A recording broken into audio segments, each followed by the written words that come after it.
Hello everyone, welcome back to the channel. Today we're going to dive deep into a very serious and complex topic.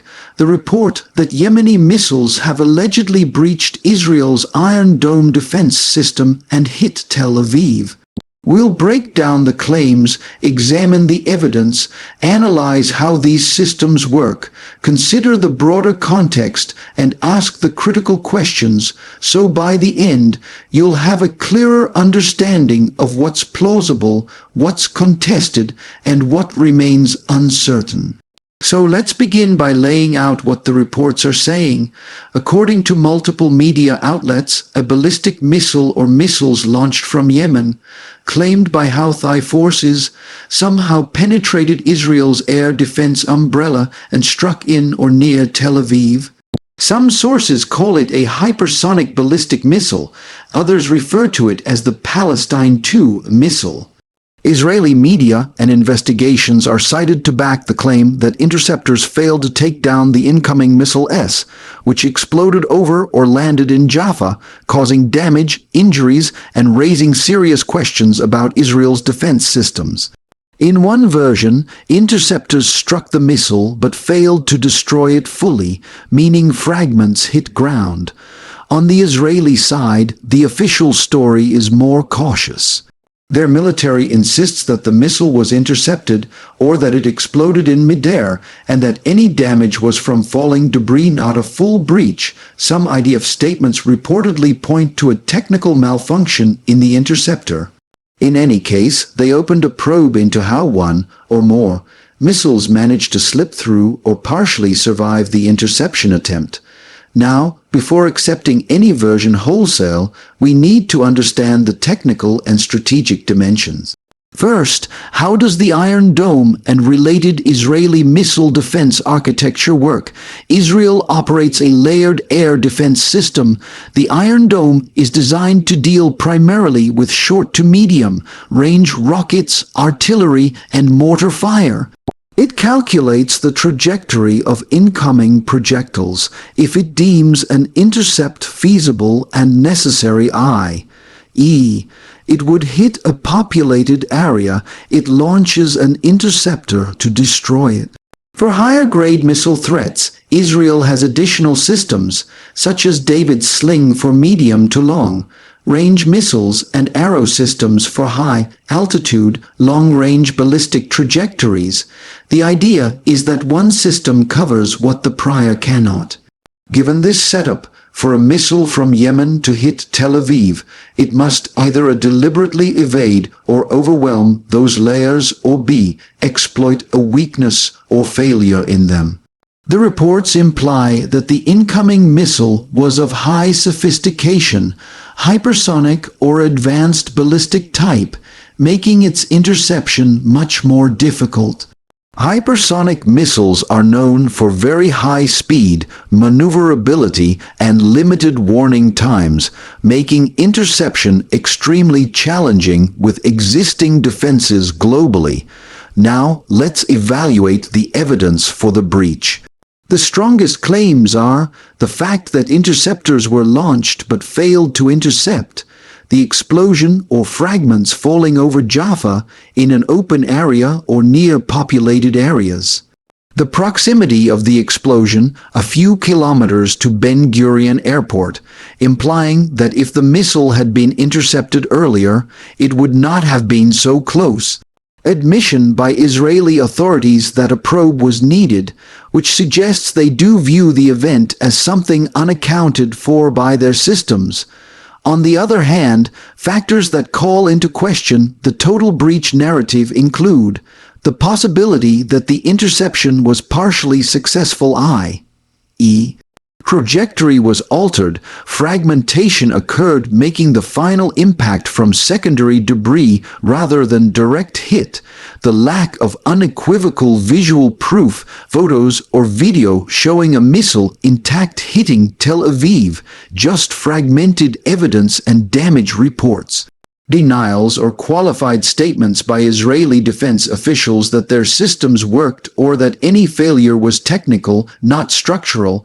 The difficulty of verifying origin. Did the missile truly come from Yemen? While the Houthis claim responsibility, in a conflict zone there may be multiple claims and disinformation. Given those strengths and weaknesses, my assessment is that the reports are plausible but not yet definitively proven. It is quite possible that a missile, perhaps a highly advanced one, got through or partially survived the defense system, especially if there was a malfunction or overload scenario. But it's also possible that the missile did not fully breach the Iron Dome and what was observed was a partial fragment, or that the missile was intercepted late or damaged but not completely destroyed.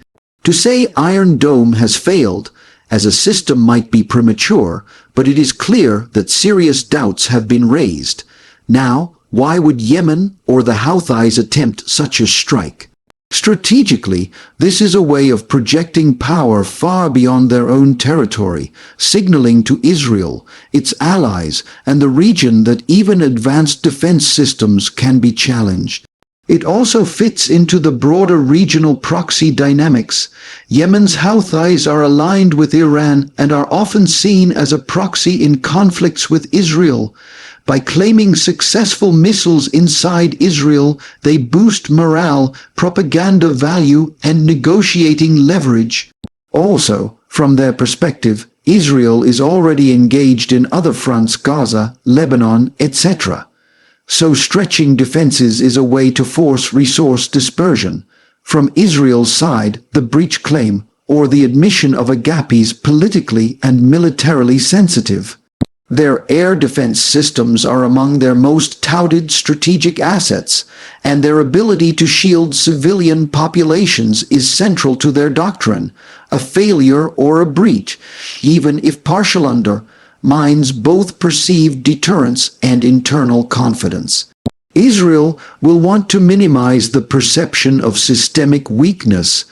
That's likely why they emphasize that interceptors were used, that damage was from fragments, or that this was a technical flap rather than a structural collapse. What are the implications if the breach claim holds, or even if it partially holds?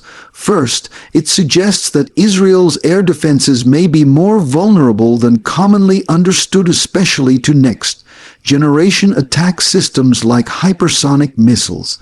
If actors can develop or acquire such capabilities, the value of static missile defense systems is reduced. Second, it may trigger an arms race.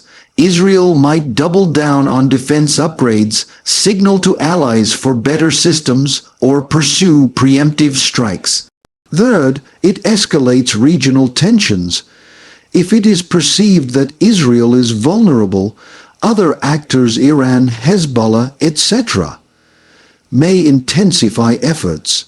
Fourth, at a strategic level, it changes the psychology of deterrence. A system previously thought nearly impenetrable now may be seen as just one layer among many. One must also consider that such events may not be isolated but episodic tests.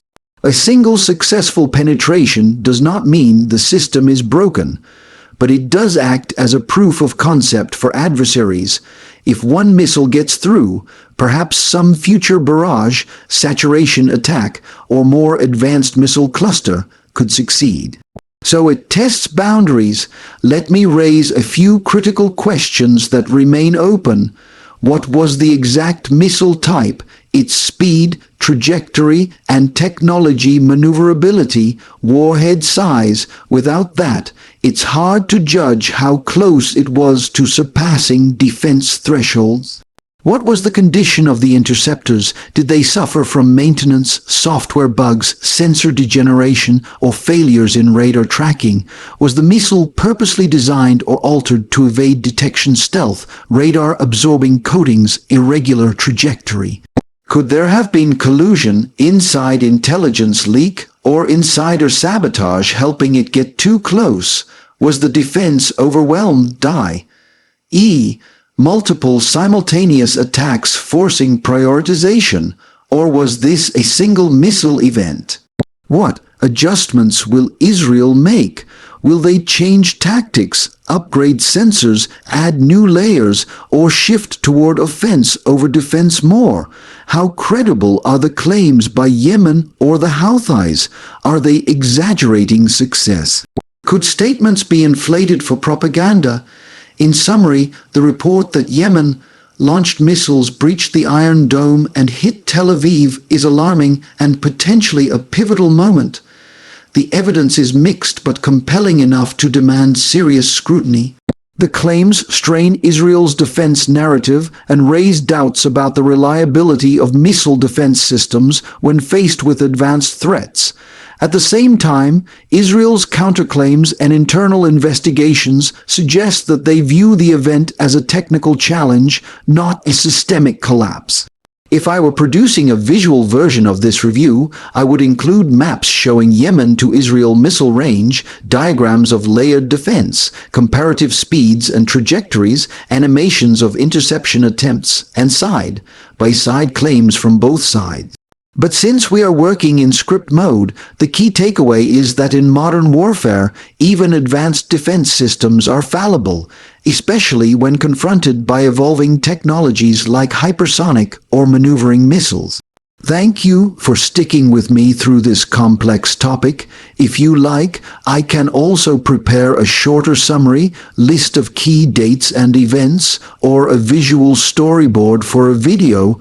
Do you want me to format that next?